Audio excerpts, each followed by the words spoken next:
오늘도 우리의 삶 가운데 말씀으로 인하여 승리하기를 축복합니다.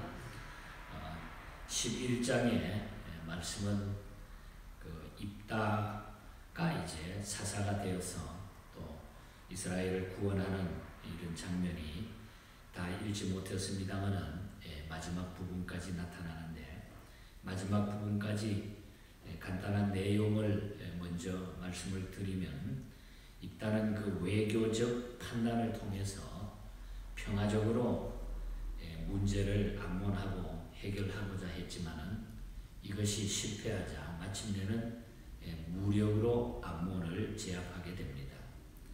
그러나 가나안에 인신 제사에 뿌리를 둔 서원 제도로 말미암아 그는 자신이 오직 하나밖에 없는 그 무남 동료를 잃고 마는 엄청난 비극을 맛보게 되는 이런 내용이 후반부에 나타나고 있습니다.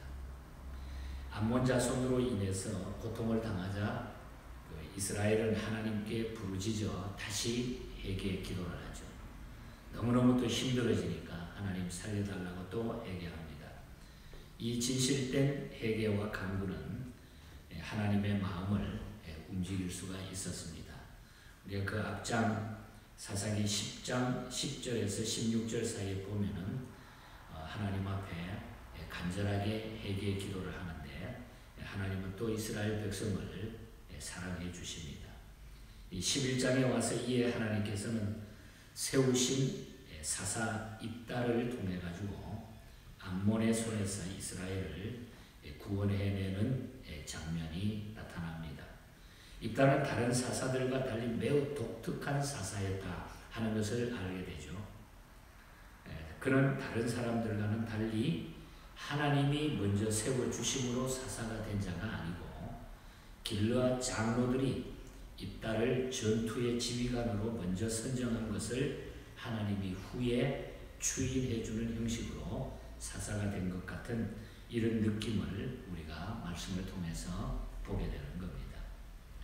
먼저 그는 사람들에게 버림받은 자였으나 하나님께는 쓰임받은 자가 되었다, 그렇게 우리가 볼 수가 있죠. 입다는 오늘 초반부에 보면은 태어날 때부터 세 가지 불리한 조건을 가지고 있었습니다. 먼저 1절에 보면 그는 기생의 아들이었다. 그래서 기생의 아들. 신분이 아주 좋지가 못했죠. 그는 기생, 즉 창녀의 몸에서 태어난 사람이다. 그래서 그는 이복 형제들에 의해 가지고 이방 땅 독 땅에 가서 살게 됩니다. 쫓겨나게 됩니다. 3절에 보면. 그리고 그 결과 그는 거기 가서 잡류들의 우두머리가 됩니다. 요즘 말하면 뭐 깡패나 뭐 주먹 쓰는 이 아주 정상적으로 사회생활을 하는 이런 사람이 아니라 아주 잘못된 그런 잡류들의 우두머리가 됩니다. 깡패의 두목이 됐다는 거죠. 행패나 부리면서 약탈을 일삼는 무리가 됐다는. 그런데도 불구하고 거기에서 우두머리가 되니까 아마 힘은 대단히 아마 잘 쓰는 그런 사람이었던 것 같습니다. 나중에는 그의 세력이 막 확장이 되어가지고 그 일대의 명성을 날리게 되었던 것입니다. 그러니까 이 입다 하면은 그 모든 사람들의 우두머리가 되었으니까 누구도 함부로 건들지 못하는 이런 아주 높은 자리에 올라가서 깡패의 두목이 된 거죠. 그 이유는 암몬 족속에게 고통을 당하던 길르앗 장로들이 자기들이 쫓아낸 입다에게 가서 체면을 불구하고 그의 도움을 요청했던 것을 보면 알 수가 있습니다. 자기네가 쫓아낸 입다인데 그 입다가 힘이 아주 강력하게 되고 아마 저 사람 정도면은 우리의 지도자로 세워가지고 나가면은 우리가 싸움에서 이기겠다 이런 생각이 들어서 길르앗 장로들이 거기 가서 입다에게 도움을 요청하는 모습을 보게 되는 겁니다. 그들은 이렇게 합니다. 와서 우리의 장관이 되어달라, 우리의 지도자가 되어달라, 이렇게 부탁을 하죠. 사람들이 볼 때에 가치가 없는 자 같아도 하나님은 그를 통해서 하나님의 큰 일을 이루게 하셨다. 사람들에게 쫓겨나서 신분이 아주 좋지 못하고 사람들이 다 갖다 버린 쫓아냈던 사람인데 하나님은 그런 사람을 다시금 세워서 사용하는 이 모습을 우리가 보게 됩니다. 우리가 사무엘상 2장 8절에 보면 이런 말씀이라. 하나님은 가난한 자를 진토에서 일으키시며 빈궁하고 핍핍한 자를 거름더미에서 올리사 귀족들과 함께 앉게 하시며, 하나님은 신분이 천하고 낮고 이 세상 사람들이 볼 때는 빈핍하고 거름더미에 앉아있는 사람 같지만은 하나님은 그들을 통해서도 하나님은 함께 앉으셔서 사용하셔서 하나님이 쓰신다고 하는 그런 얘기입니다. 바로 입다는 그런 입장 속에서 하나님의 부름을 받아 사사가 되어서 이스라엘 백성을 구원하게 되는 모습을 보게 됩니다. 그래서 우리가 신분이 미천하다고 해서 세상 사람들이 볼 때는 부족해 보여도 하나님이 보실 때는 어떤 모습으로 사용하실지 우리는 알 수가 없다는 것. 그래서 우리는 하나님 앞에 늘 겸손하게 살아가야 될 줄 믿습니다. 그리고 입다는 중대한 일로 하나님 앞에 결국 붙들림 받아서 기도하게 되는 모습이 11절 이하에 나타납니다. 그는 미스바에서 자기의 말을 다 하나님께 고하였다. 그랬어요. 자기의 말을 다 하나님께 고했다. 이 말은 그 직책을 받아들여야 되는지의 유무와 또 전쟁 승패의 문제를 하나님께 구했다고 하는 그런 얘기입니다.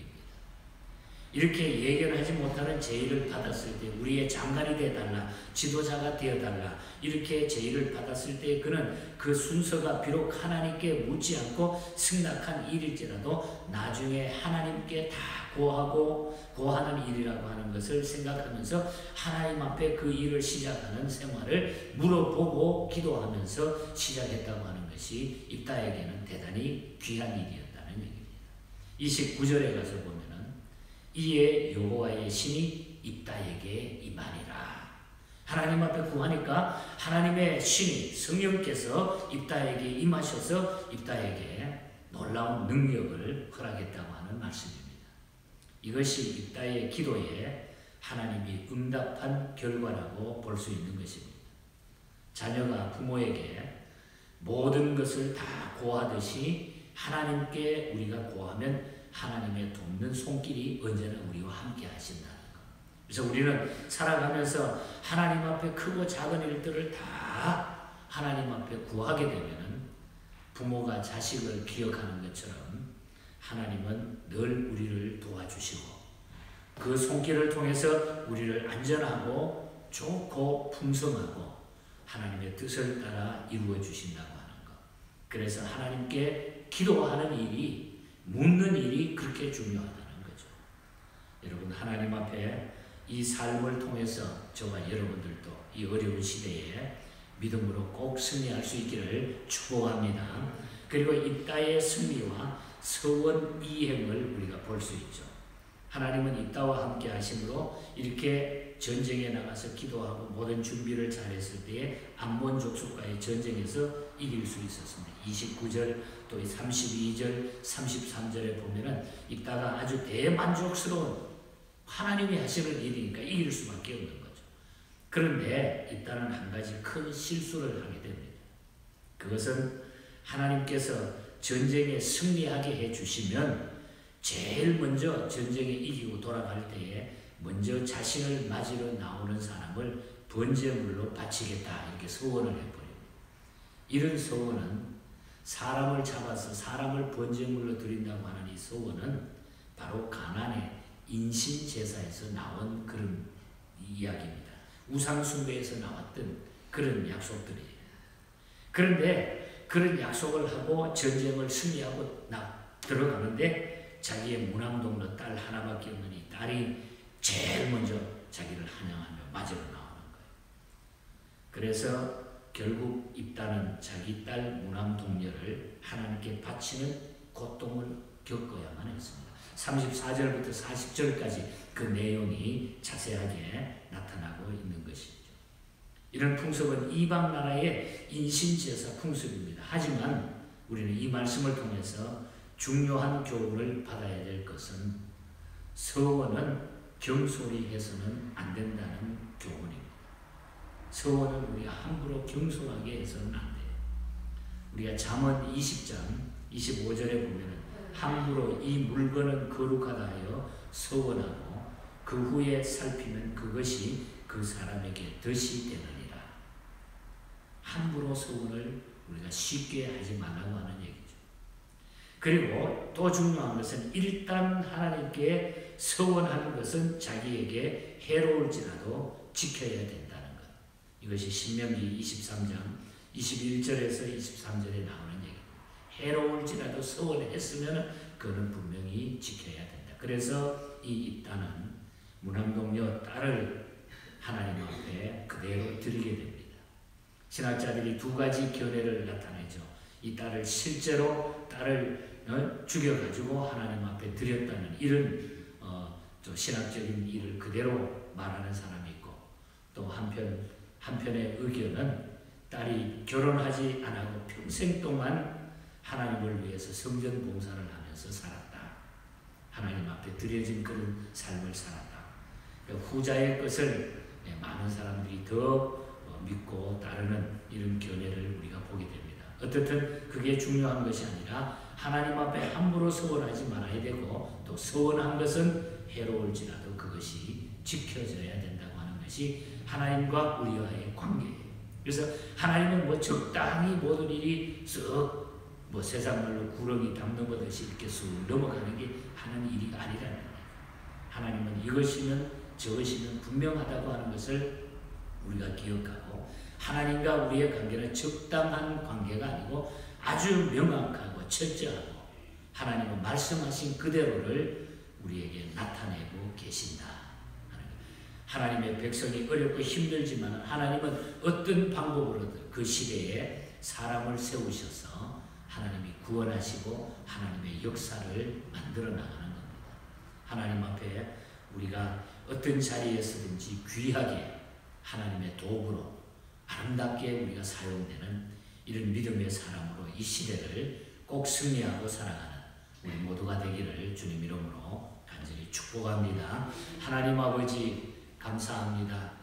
또 이스라엘 백성들이 힘들고 어려울 때에 회개하고 돌아섰을 때에 하나님은 입다를 사사로 세우셔서 구원해 주시고, 또한 하나님의 진행하는 그 역사들을 우리의 눈에 보여주셨습니다.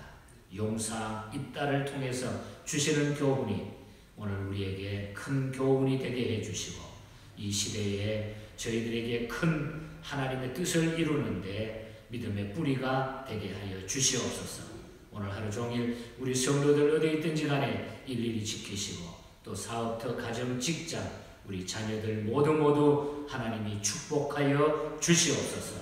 특별히 이 또 가을철에 좋은 계절에 우리 병마로 또 연로해서 고생 중에 있는 사랑하는 종들, 또 우리 또 믿음의 모든 식구들을 하나님이 붙잡아 주시고, 모든 병마에서 또 어려운 환경 가운데서도 승리할 수 있도록 하나님 함께하여 주시옵소서.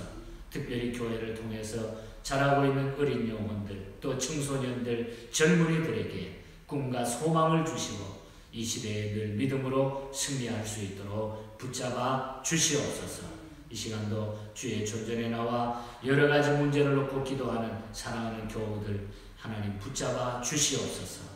믿음을 보시고 구하는 간구를 들으시고 하늘 문을 열어주셔서 이 아침 마음껏 축복하여 주시옵소서. 거룩하신 예수님 이름으로 기도하옵나이다.